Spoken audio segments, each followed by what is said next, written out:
Bonjour à tous. Aujourd'hui, je vais vous faire une petite vidéo en fait pour illustrer l'article qui est apparu sur le site. Le dernier article, à savoir les aventures de Nono et Polo. Alors l'article est fait de manière ludique, c'est un peu succinct. Mais pour vous expliquer comment organiser son sac de randonnée. Alors, moi je parle de sac de randonnée, mais cela dit, c'est aussi valable si vous êtes touriste et que vous souhaitez partir une journée en excursion pour aller visiter je ne sais quel monument. Vous allez emmener un sac à dos dans lequel vous allez mettre un minimum de matériel. Si ça vous est déjà arrivé, la plupart du temps, qu'est-ce qu'on fait? On met tout en vrac en se disant ça ira bien pour la journée. Le problème, c'est qu'on se rend rapidement compte que le fait d'avoir tout mis en vrac nous oblige régulièrement à vider le sac pour attraper ce que l'on veut, ou alors nous provoque certaines douleurs dans le dos parce que c'est mal chargé. Donc moi, je vais vous expliquer comment je range mon sac de randonnée. C'est pas une valeur absolue. En fonction de ce que vous faites avec vos affaires ou de vos sorties, vous n'allez pas ranger la même chose au même endroit. C'est juste pour vous expliquer le fonctionnement. Alors, comme vous pouvez le constater sur la table, il y a deux énormes cartons qui en fait contiennent la plus grosse partie du matériel qui rentre dans mon sac. Donc là, effectivement, voilà. Donc, une partie ici.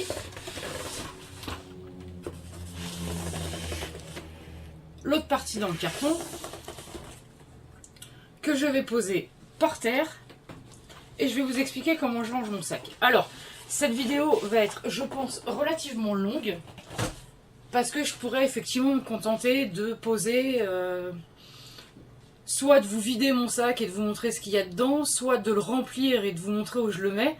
Mais si je vous explique pas pourquoi, ça sert à mon sens strictement à rien. Donc si vous n'avez pas le temps de regarder cette vidéo jusqu'au bout, regardez-la plus tard. Ou si vous estimez que vous savez très bien comment ranger votre sac, et ben sortez de la vidéo parce que ça vous servira à rien. Voilà. Alors, on va déjà commencer par le sac, par mon sac. Alors oui, il est gros. Il est gros et il y a pas mal de choses de fixer dessus déjà à la base. Pour différentes raisons. Alors, c'est mon sac de randonnée que j'utilise pour toutes mes randonnées, que ce soit à la journée ou en bivouac.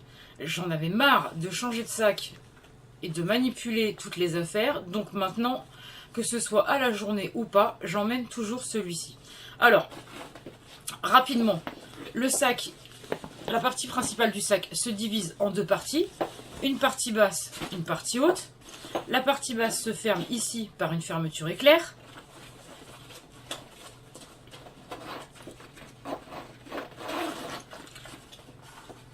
La partie haute s'ouvre comme une valise. Ici, il y a une poche et une partie relativement conséquente. Sur l'avant du sac, en haut, une pochette extérieure et une plus petite ici sur le haut. Sur les côtés, vous avez une poche élastique de chaque côté et dans la partie haute, ce qu'on appelle des poches à accès rapide dans laquelle je rentre à peu près mon bras. Il y en a une de chaque côté. Sur le sac, j'ai effectivement ajouté, alors moi j'ai ajouté une dégaine, c'est juste deux mousquetons avec une sangle pour pouvoir attacher du matériel non indispensable en fonction de vos sorties. Également attaché sur le sac et que je peux décrocher très facilement et l'attacher sur mon ceinturon, cette pochette, qu'est-ce que c'est? À l'extérieur, accessible rapidement par n'importe qui, repéré, c'est tout simplement mon kit médical. De l'autre côté, au même endroit, symétriquement, pour équilibrer le sac, pareil, même principe, Qu'est-ce que c'est que cette pochette? C'est le kit de survie. Vous savez pas ce que c'est qu'un kit de survie? Je vous invite à aller voir la page correspondante sur le site internet. Vous aurez le lien dans la description. Sur un côté du sac, on va trouver une petite sacoche. En fait, c'est l'étui de l'une de mes gourdes. Et je vais vous le retourner.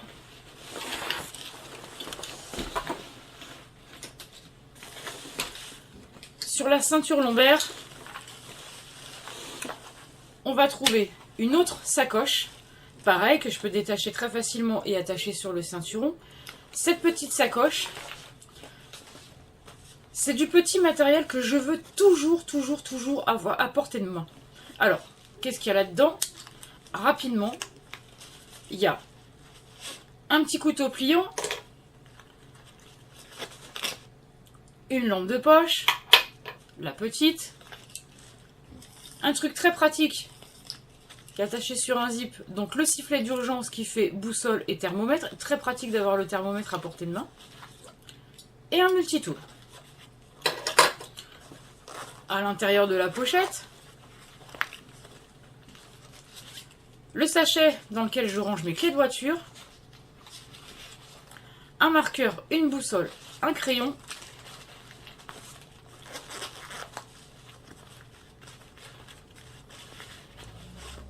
et un briquet. J'ai même encore un petit peu de place si je veux mettre un petit carnet, une petite barre de céréales, ce genre de choses. Pareil, toujours à portée de main. Moi, je l'ai mis là, parce que je l'utilise régulièrement. J'aime bien manger en marchant. Donc là, en fait, j'ai une boîte. C'est du trail mix à l'intérieur. Du coup, qui est à ma ceinture. Et ici, dans la petite pochette, pareil, accessible, il y a tout simplement une monoculaire et les piles de rechange de la lampe frontale, en fonction de celle que j'emmène. Si c'est la petite, elle rentre ici. Si c'est la grosse, elle va ailleurs parce qu'elle ne rentre pas là. Mais de toute manière, j'ai toujours une lampe à portée de main à la ceinture. Sur la ceinture lombaire en elle-même, il y a déjà des poches. Alors j'ai un tout petit kit médical. Il y a une compresse de pansement et un bandana. Toujours pratique d'avoir un morceau de tissu à portée de main. Et de l'autre côté, un paquet de Kleenex et une barre de céréales. Ça, c'est pour la ceinture lombaire. Sur les bretelles, moi j'ai fait un système pour attacher mon bâton de rando directement sur la bretelle. Ce qui me permet de pouvoir l'utiliser, le ranger, l'utiliser, le ranger. J'ai pas besoin d'enlever le sac de mon dos pour pouvoir rattacher le bâton. Si j'ai besoin d'avoir mes deux mains libres. Pour visiter un monument, pour grimper à une échelle ou ce genre de choses, le bâton vous gêne. Du coup, je le raccroche. Et sur l'autre bretelle, de la même manière, par un petit cordon élastique, eh ben, il y a tout simplement une paire de gants tactiques. Pareil, que je laisse toujours attachés sur la bretelle. Alors ils sont sur la bretelle, je pourrais les mettre dans mes poches ou autre, mais au moins ils sont sur le sac, je suis sûre de ne pas les oublier. Ce sac est très pratique dans la mesure où il y a des passants partout, ce qui m'a permis de pouvoir attacher des cordons élastiques un petit peu partout, pour attacher différents accessoires, rajouter une veste de pluie que je vais sortir et ranger 4 fois dans la journée parce que le temps est capricieux, ce genre de choses. Et comme je vous disais, de chaque côté, donc des poches élastiques qui me permettent de ranger différents accessoires. Donc ça, c'est pour le sac en lui-même. Alors, je vais le reposer par terre et je vais vous expliquer qu'est-ce qui va où.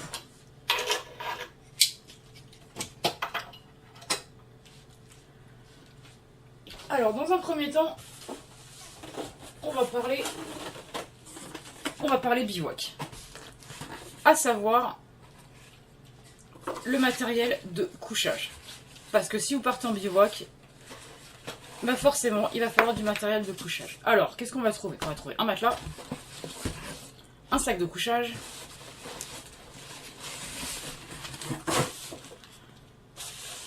la toile de tente qui est rangée dans une housse étanche compressible, une bâche de tarpe, une bâche de sol et une petite couverture polaire avec les boules caisses. Bien évidemment, la toile de tente, elle tient pas toute seule. Les piquets.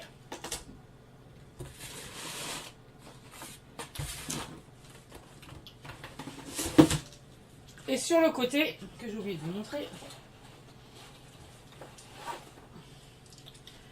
les piquets de la tente et la cordelette que je range sur le côté du sac, pareil, toujours accessible. Parce que si je veux utiliser les piquets et la cordelette avec la bâche pour me faire un abri pour manger le midi, je vais pas ouvrir tout le sac pour aller les récupérer tout au fond si je les range avec la tente. Tout ça, sauf les piquets, se range dans la partie basse du sac. Dans la grosse partie basse. Je vais le mettre par terre.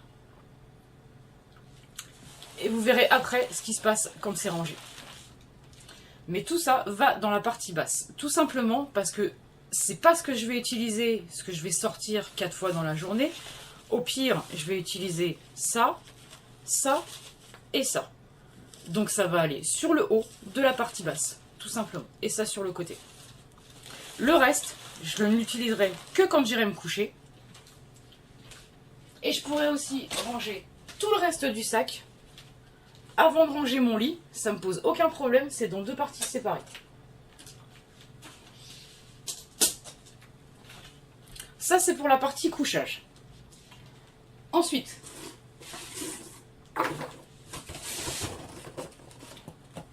qu'est-ce qu'on va ranger dans le sac? La partie eau. Alors, moi j'utilise une poche à eau de 1 litre, une gourde Nalgene de 1 litre et une gourde US de 1 litre. Oui, j'emporte toujours 3 litres avec moi. 1 litre va sur un côté, le deuxième litre va de l'autre côté du sac et la poche à eau, elle va dans le petit filet, dans la grosse poche intérieure. Du coup, j'ai 1 litre au milieu et 1 litre de chaque côté, donc équilibré. Pour manger, la popote, tout tient là-dedans. À l'intérieur, il y a le réchaud, la cartouche de gaz, le gobelet pliant, le briquet, une cuillère, de quoi nettoyer les gamelles, tout est à l'intérieur. Avec l'eau que je range au même endroit que la poche à eau, un kit eau, tout simplement composé d'une gourde souple, d'une paille filtrante et d'un sachet Ziploc pour pouvoir récupérer de l'eau ou ranger le tout.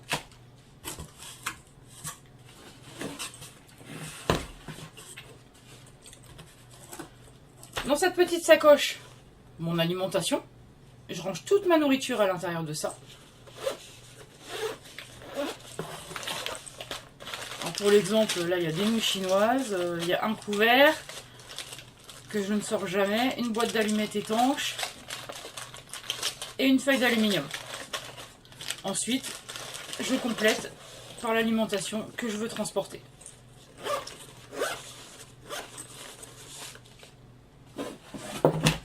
On va trouver également un kit hygiène. C'est le kit hygiène pour le bivouac, donc relativement complet. Ça se présente comme une petite trousse de toilette qui se déplie, avec à l'intérieur tout le nécessaire. Plus tard, je vous ferai des vidéos avec le détail de chaque kit. C'est pas très gros, c'est pas très lourd. On peut le suspendre un petit peu partout où on veut. Pratique.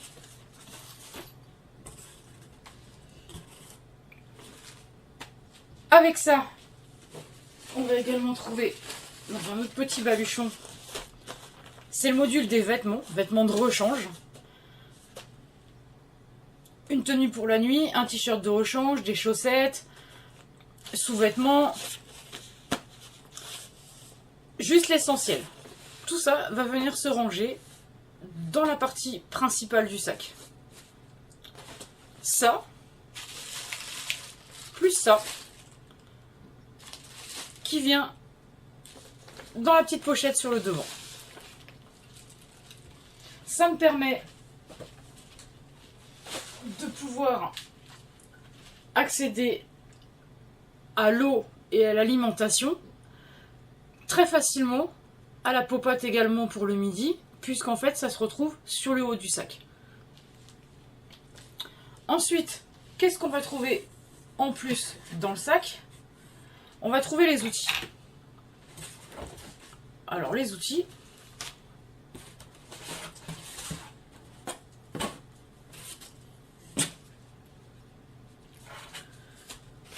c'est tout ça. Alors qu'est-ce qu'on va trouver là-dedans? La scie pliante, le couteau à lame fixe, la pelle, une paire de gants pour manipuler les outils, un petit sachet, un petit kit partout, et un petit sac à dos, un petit sac de ramassage qui prend vraiment pas de place. Tout ceci va aller dans une des poches à accès rapide sur le côté. Tout simplement parce que, oui, je vais pas le sortir 10 fois dans la journée. Par contre, si j'ai besoin de m'en servir, j'ai pas forcément envie de devoir vider l'ensemble de mon sac pour pouvoir aller attraper le couteau ou la scie, tout simplement parce que je suis empiégée dans une branche ou quelque chose comme ça. Idem pour le sac de ramassage. Du coup, il est tout de suite sur le haut dans une des poches à accès rapide. Si je veux récupérer des châtaignes ou que je vois quelque chose, hop, je l'attrape très facilement.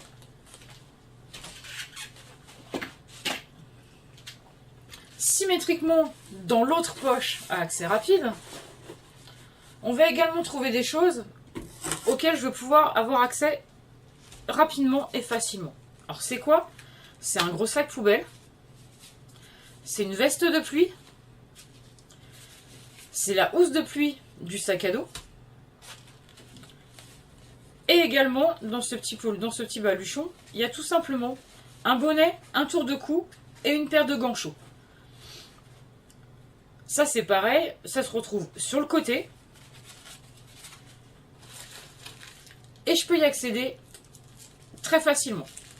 Du coup, c'est séparé du reste. C'est aussi des vêtements, mais c'est séparé du module vêtements parce que le bonnet, je vais peut-être vouloir l'attraper et le ranger 3 fois dans la journée. Par contre, le pyjama, le soir, ça me suffira, quoi.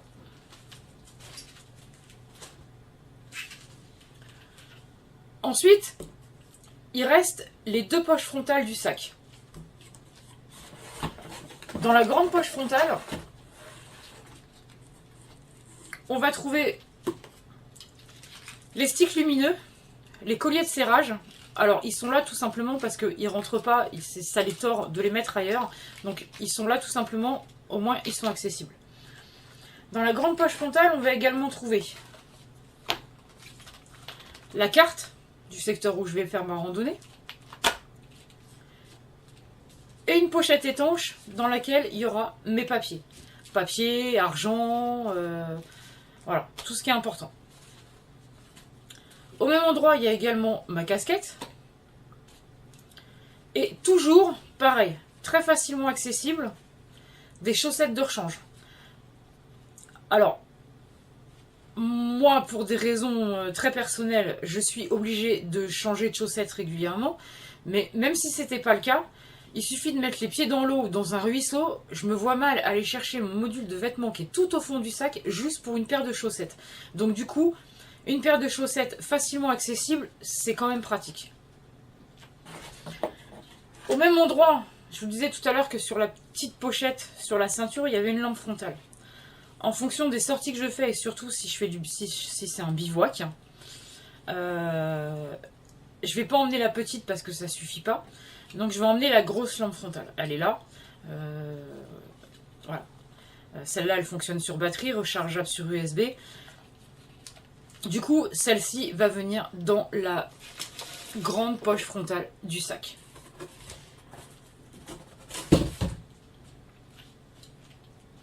Avec tout ça, il reste une petite poche frontale sur le sac. Cette petite poche frontale, en général, elle va renfermer une batterie nomade que j'ai pas sur moi, la batterie de rechange de la caméra qui est en train de filmer. Je range parfois à cet endroit-là mon téléphone portable, des câbles. C'est un petit peu la pochette multimédia. Sur le sac, en fonction des sorties, sur le haut du sac, je vais aller rattacher ça.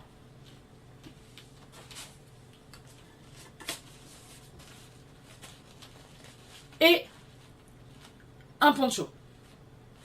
Un poncho qui est très épais, qui est à la bonne taille, il y a une visière, voilà. Pour l'hiver, vraiment quand il fait mauvais temps, celui-là vous pouvez marcher avec, il y a une ceinture, il englobe très bien le sac.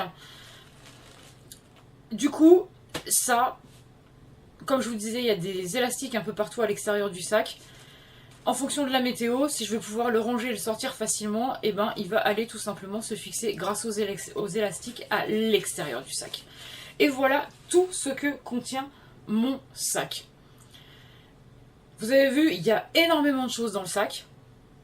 Je vais couper la caméra, je vais ranger le sac et je vais vous montrer ensuite ce que ça donne. Mais vous avez vu, il y a énormément de choses dans le sac. Finalement, un sac de randonnée, c'est organisé comme un grand placard. Vous n'allez pas ranger vos sous-vêtements avec les pulls. Bah, c'est un peu pareil. On ne va pas ranger le module de couchage avec le module alimentation. Donc, tout est séparé, tout est trié, tout est rangé dans des petites pochettes, dans des petits sachets. Vous n'avez pas de pochette, c'est pas grave. Utilisez tout simplement les sacs Ziploc. Vous en prenez différentes tailles, ça marche très bien, mais au moins ça sera organisé et protégé. C'est très simple, ça coûte quasiment que dalle, c'est très léger, mais au moins c'est organisé. Pensez à bien équilibrer le poids de votre sac et surtout à ne pas vous retrouver avec des pointes dans le dos. Quand vous commencez à mettre des gamelles, des gourdes, des appareils photo, du matériel électronique, faites attention, protégez votre colonne vertébrale. Pareil, vous avez vu, moi l'eau elle est équilibrée. Parce que l'eau c'est lourd, 1 litre égale 1 kg. Jusque là je vous apprends rien. Du coup il faut l'équilibrer. Si vous mettez votre gourde sur un côté, très bien. Mais regardez quel est votre article le plus lourd et mettez-le à l'opposé. Sinon votre sac va pencher d'un côté. Et au fur et à mesure de la journée, c'est votre colonne vertébrale qui va pencher. Et là, c'est nettement moins bon. Plus vous allez emporter de matériel, plus votre sac va être lourd. C'est forcément logique. À vous d'équilibrer et surtout d'organiser. Plus vous allez emmener de choses, plus ça va être compliqué de les retrouver. Pareil, organisez. Réfléchissez à la manière dont vous voulez utiliser votre matériel. Ça sert à rien de mettre sur le haut du sac le truc que vous êtes quasiment sûr de ne pas utiliser sous prétexte que c'est petit et que ça rentre très bien à cet endroit-là. Non. C'est pas comme ça qu'il faut procéder, c'est l'inverse. Il faut réfléchir à la manière dont vous allez utiliser vos produits. Votre veste ou votre pull que vous allez enlever et remettre 10 fois dans la journée, mettez-la au-dessus et non pas au fond du sac. L'alimentation, vous allez la sortir, alors que vous ayez un pique-nique ou que vous ayez simplement des barres de céréales, une boisson, des petits gâteaux, peu importe. Mais du coup, vous allez faire un petit 4 heures, vous allez faire une pause à 10 heures, manger au resto le midi, certes, puis ressortir les barres de céréales, et puis une petite boisson, un petit gâteau. Du coup, cette partie-là, vous allez vouloir y accéder 10 fois dans la journée. Mettez-la au-dessus. Par contre, effectivement, le pull de rechange ou le kawaii que vous avez emmené par précaution alors qu'effectivement il fait 22 degrés et un super soleil, pour le coup, vous êtes quasiment sûr de ne pas en avoir besoin. Vous l'emmenez parce qu'il faut l'emmener, mais là pour le coup, mettez-le au fond ou mettez-le sur un côté. À vous de voir. Mais le principe, il est là. Ce que vous allez sortir du sac 10 fois dans la journée, au-dessus, accessible. L'eau, très important, accessible, équilibré. Ce que vous allez sortir moins de 2 fois dans la journée, et tout le reste, rangez-les par ordre d'importance. Le moins important au fond, le plus important sur le dessus. C'est aussi simple que ça. Simple à dire, mais complexe à faire. Par rapport à cette vidéo, vous retrouverez l'article qui explique un petit peu ce que je viens de vous dire sur le site internet. Vous aurez le lien dans la description. Plus tard, je vous ferai des vidéos sur le détail de chaque module, de chaque kit. Vous les aurez, mais un petit peu plus tard, une chose après l'autre. Il y a beaucoup de choses de prévues. En attendant, je vous souhaite bon courage pour ranger votre sac et à la semaine prochaine pour la nouvelle newsletter. À bientôt.